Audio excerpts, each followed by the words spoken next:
Salam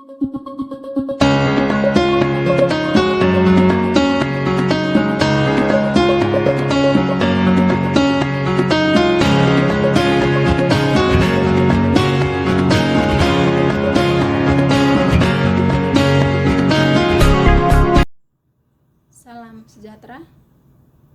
Perkenalkan, nama saya Yuliana Deram, mahasiswa PPG dalam jabatan kategori 2 tahun 2022, Universitas Negeri Jakarta, Program Studi Pendidikan Sejarah.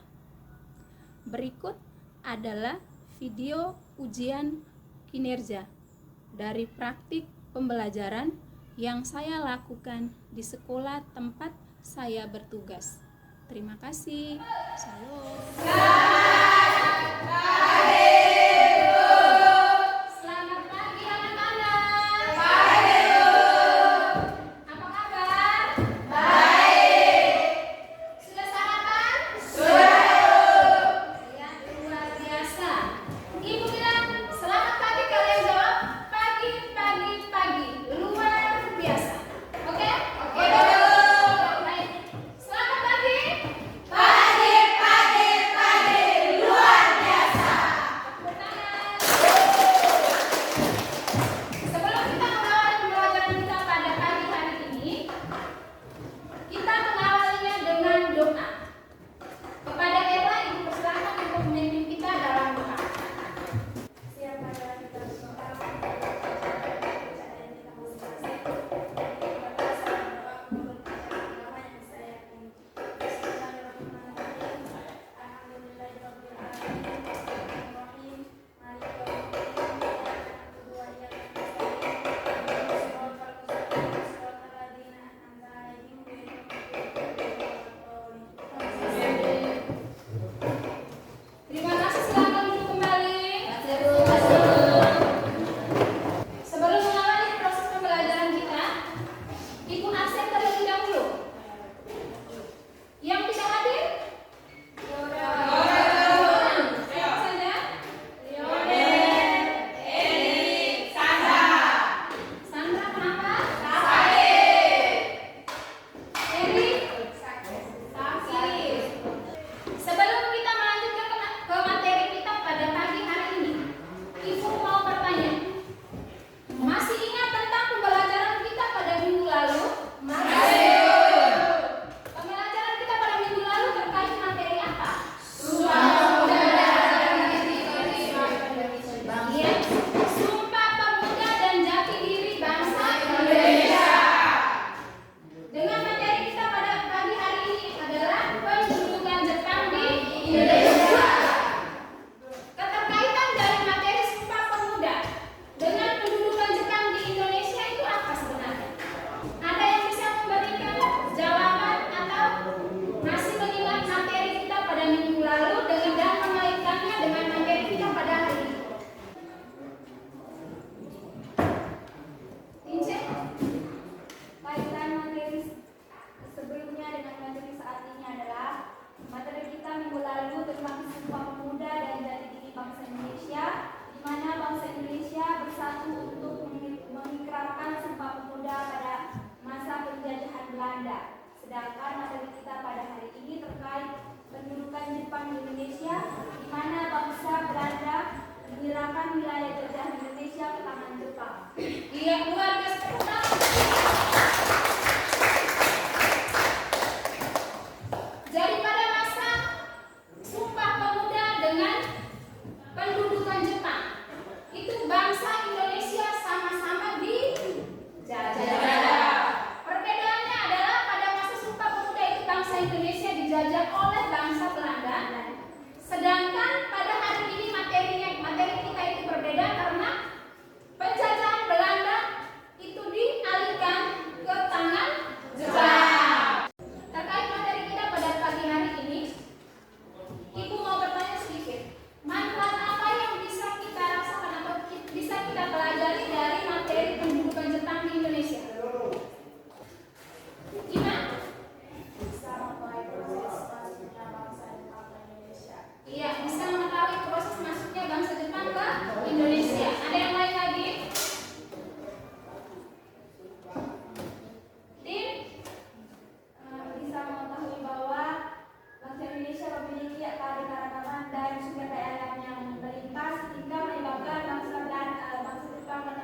dengan membawa berbagai macam merek atau produk yang dibuat dari Jepang ke Indonesia pada tahun 1942.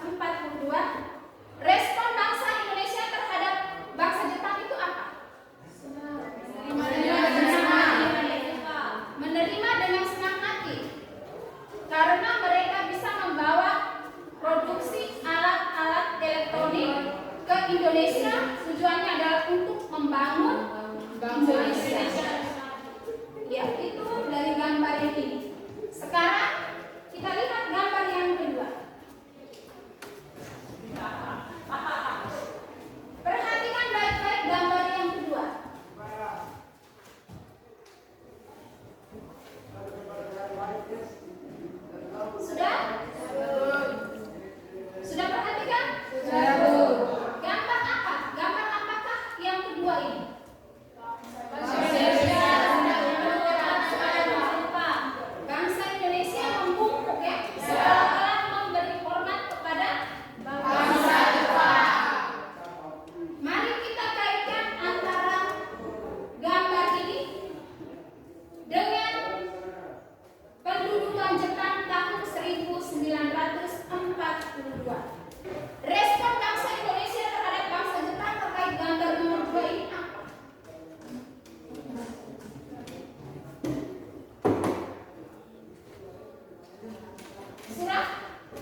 menjadikan Indonesia sebagai pemasok bahan mentah. Yang kedua, membantu perang Asia Pasifik atau terkenal dengan perang Asia Wilayah. Yang ketiga, sebagai sumber tenaga buruh dengan upah yang murah. Dan yang terakhir adalah sebagai pasar hasil industri halal.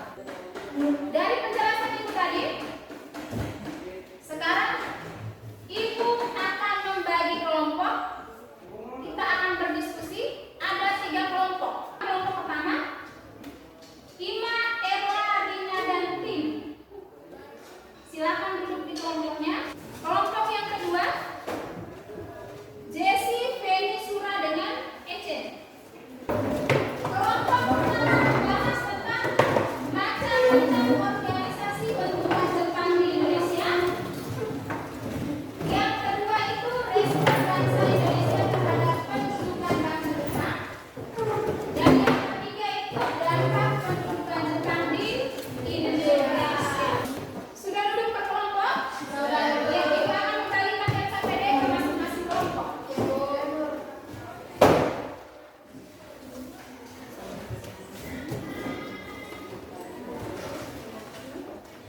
Silakan membuka buku paket atau modul untuk mencari referensi yang sudah ada di dalamnya dan tuangkan segala jawaban adik-adik sekalian ke dalam LKPD yang sudah Ibu berikan. Ya, organisasi itu ada 3.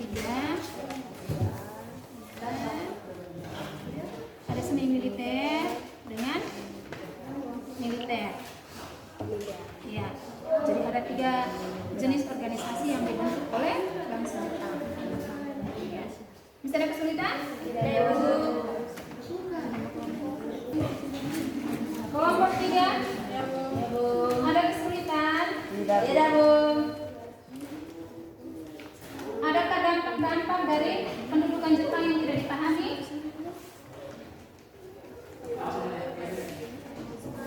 Jadi ada beberapa dampak.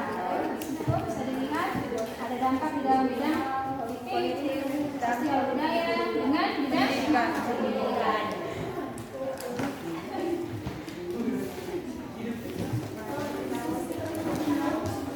Kelompok 2.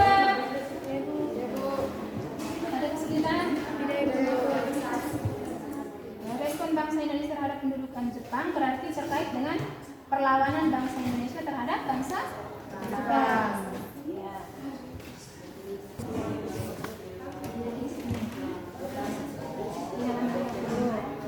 Ada perlawanan dari rakyat Aceh, ada dari Singaparna, ada juga dari Indramayu, ada Kalimantan dan juga dari Aceh Barat.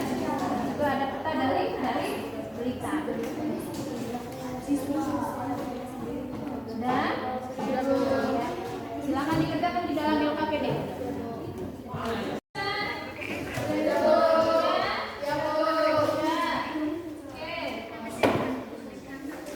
Kelompok 3.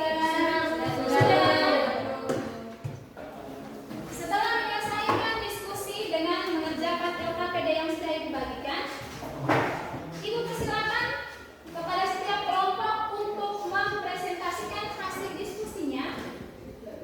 Ibu berikan kesempatan kepada kelompok manapun yang mau presentasi duluan.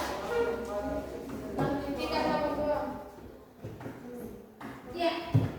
Kelompok 3 dipersilakan untuk mempresentasikan hasil diskusinya di depan kelas. Silakan kelompok 3.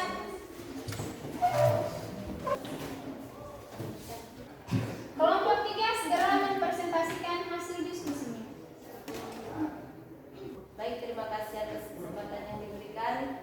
Kami dari kelompok 3 akan mempresentasikan hasil kerja kelompok kami tentang dampak pendudukan Jepang di Indonesia. Pada kesempatan ini saya memberikan waktu kepada teman saya untuk membacakan hasil kerja kami. Dampak pendudukan Jepang di Indonesia. Yang pertama, dampak dalam bidang politik. Antara lain, melarang penggunaan bahasa Belanda dan mewajibkan penggunaan bahasa Jepang. Dalam prakteknya, untuk mendapatkan simpati rakyat Indonesia, Jepang juga mengizinkan penggunaan bahasa Indonesia dengan pengibaran bendera merah putih. Yang kedua, struktur pemerintahan disusun sesuai keinginan Jepang. Yang ketiga, melakukan seikere setiap upacara bendera, yaitu penghormatan ke arah Tokyo dengan membungkukkan badan 90 derajat untuk Kaisar Jepang Tenohika. Yang ketiga, membentuk pemerintahan militer dengan angkatan darat dan angkatan laut. Yang keempat, Jepang membubarkan organisasi-organisasi politik dan melarang segala jenis rapat dan kegiatan-kegiatan politik. Yang kelima, membentuk organisasi-organisasi sebagai alat propaganda, namun sebagian besar organisasi yang dibentuk oleh Jepang dimanfaatkan tokoh pejuang untuk kepentingan pergerakan nasional. Dampak yang kedua, dampak dalam bidang sosial budaya. Antara lain, yang pertama, selama masa pendudukan Jepang, kehidupan sosial dan budaya masyarakat Indonesia sangat memprihatinkan. Penderitaan rakyat bertambah karena segala kegiatan rakyat dicurahkan untuk memenuhi kebutuhan perang dalam menghadapi musuh-musuhnya.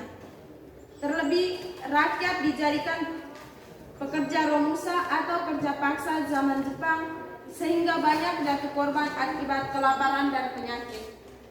Yang kedua, kesulitan proses komunikasi antar pulau dan dunia luar karena semua saluran komunikasi dikendalikan oleh Jepang.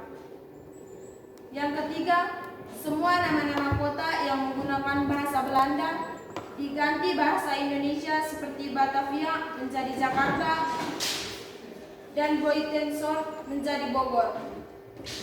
Yang keempat, kebijakan Kinroshite, yaitu tradisi kerja bakti secara massal pada masa pendudukan Jepang. Dampak yang ketiga adalah dampak dalam bidang pendidikan. Yang pertama, pada masa pendudukan Jepang, keadaan pendidikan di Indonesia semakin memburuk. Pendidikan tingkat dasar hanya satu, yaitu pendidikan 6 tahun. Hal itu sebagai politik Jepang untuk memudahkan pengawasan. Yang kedua, para pelajar wajib mempelajari bahasa Jepang. Mereka juga harus mempelajari adat istiadat Jepang dan lagu kebangsaan Jepang, Kimigayo, serta gerak badan sebelum pelajaran dimulai. Yang ketiga, bahasa Indonesia digunakan sebagai bahasa pengantar di semua sekolah dan dianggap sebagai mata pelajaran wajib. Yang keempat, sementara itu, perguruan tinggi ditutup pada tahun 1943. Baik, sekian penjelasan dari kami. Saya memberikan waktu kepada teman-teman yang ingin bertanya. Kepada teman-teman, saya silakan. Setelah kelompok 3 menyelesaikan hasil presentasinya, Ibu berikan kesempatan kepada kelompok 1 dan 2. Kalau mau bertanya, silahkan bertanya kepada kelompok 3. Ibu berikan kesempatan kepada kelompok 1 dan kelompok 2 untuk bertanya. Bu, mengapa bangsa Jepang mengizinkan bangsa Indonesia menggunakan bahasa Indonesia? Dari kelompok 1, pertanyaannya adalah mengapa bangsa Jepang mengizinkan bangsa Indonesia itu menggunakan bahasa Indonesia? Mengapa?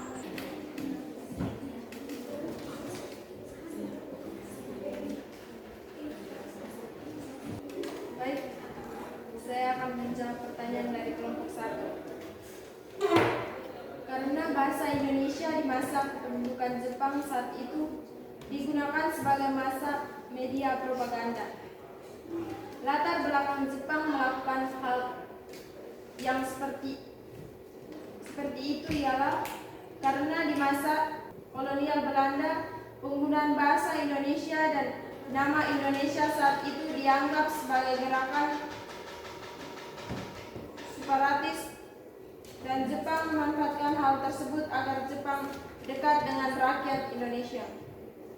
Apakah jawabannya pas dengan pertanyaan yang diberikan? Masih ada pertanyaan dari kelompok yang lain? Masih ada? Pas? Ya, mungkin hanya itu jawaban dari kelompok 3. Dari pertanyaan kelompok 1 ya tadi.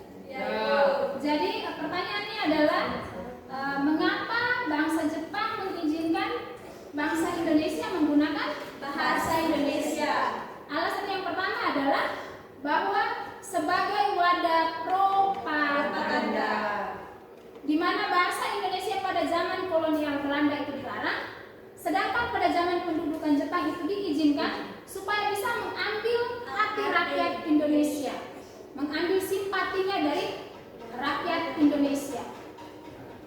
Pas kelompok 1? Pas. Oke, kita berikan tepuk tangan kepada kelompok 3. Silakan duduk kembali ke tempat. Sekian hasil presentasi kami hari ini. Terima kasih atas perhatiannya dan selamat pagi untuk kita semua. Setelah kita menyelesaikan presentasi kita pada pagi hari ini, dari kelompok 1, 2, dan 3 telah menyelesaikan presentasinya, Ibu akan memberikan soal evaluasi. Ini untuk mengukur kemampuan daripada adik-adik sekalian.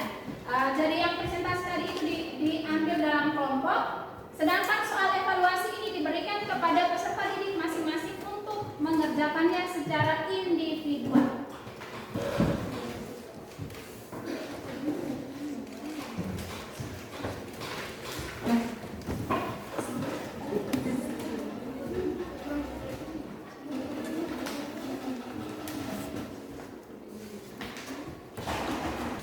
Ada soal evaluasi pilihan ganda.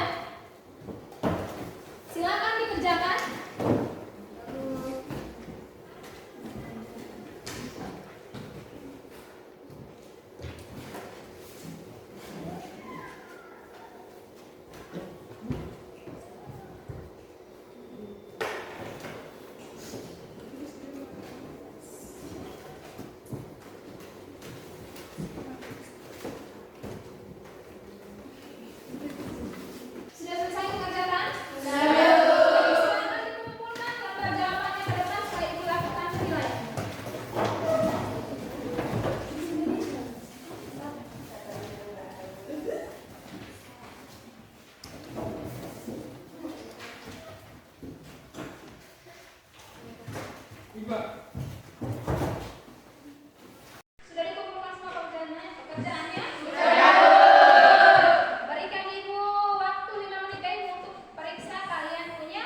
demikian, pergerakan terus dilakukan oleh kaum nasionalis baik secara terang-terangan maupun di bawah tanah.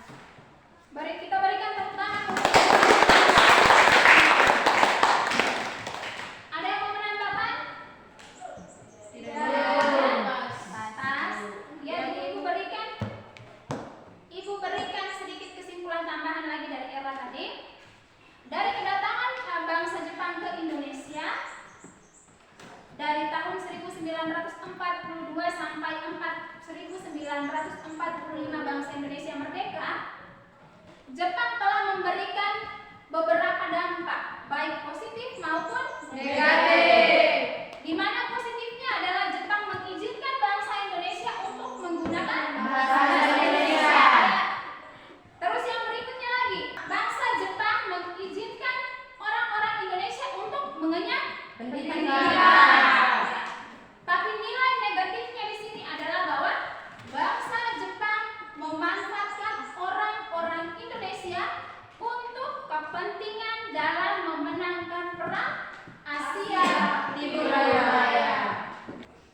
Sebelum kita mengakhiri proses pembelajaran kita pada pagi hari ini, Ibu mau bertanya, nilai moral apa yang bisa kita petik dari pembelajaran kita pada pagi hari ini? Saya mau. Iya, Jessica silakan. Nilai-nilai stabil adalah nilai kesulitan dan kerja keras dari para pejuang, pengorbanan dan keteguhan untuk mempertahankan kebenaran dan hak asasi manusia. Tepuk tangan untuk nilai yang harus kita pertahankan adalah nilai perjuangan dari bangsa Indonesia atau tokoh-tokoh nasionalis Indonesia. Ada yang lain? Ayo, Bu. Ince, silakan. Nilai moral yang dapat kita ambil dari pembelajaran hari ini adalah yang pertama, mengenal sistem baris berbaris. Yang kedua, mengenal sistem pembagian pemerintahan daerah. Yang berikut, memperbolehkan penggunaan bahasa Indonesia sebagai bahasa sehari-hari. Yang berikut, membentuk militer Indonesia yang kuat. Yang terakhir, penghapusan budaya dan pengaruh barat di Indonesia. Tepuk tangan. Nilai moral yang kita ambil seperti yang Pince dengan Jessica sampaikan bahwa ada begitu banyak nilai yang kita petik dari pembelajaran kita pada pagi hari ini. Yang pertama, itu adalah kita bisa mengenal adanya suatu sistem perjuangan. Betul? Persatuan di mana kita bersatu untuk melawan penjajah. Yang berikutnya lagi dari materi kita penjajahan Jepang di Indonesia, kita bisa mengetahui adanya baris berbaris. Sebelum kita menutup pembelajaran kita pada pagi hari ini, Ibu menyampaikan sedikit terkait materi kita pada minggu berikutnya. Materi kita pada minggu yang berikutnya adalah perjuangan tokoh nasional dan daerah menjelang kemerdekaan Republik Indonesia. Dari proses pembelajaran kita pada pagi hari ini, Ibu melakukan refleksi singkat. Bagaimana dengan proses pembelajaran kita pada pagi hari ini?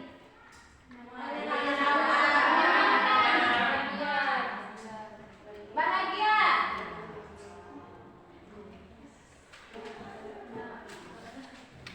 Apa lagi?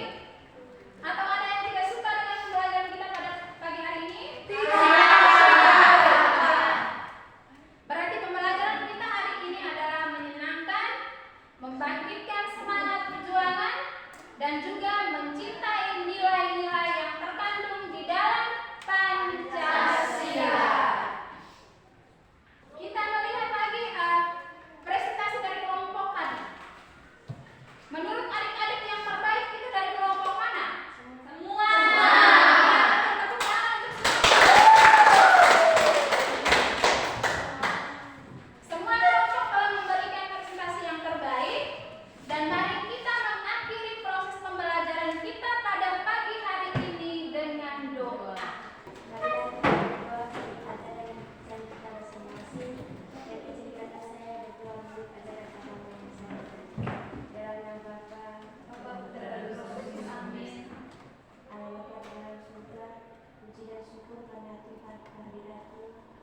atas berkat-Mu dalam pelajaran kami hari ini. Semoga pelajaran ini dapat bermanfaat bagi kami. Namun kami puji kini dan sepanjang masa. Amin.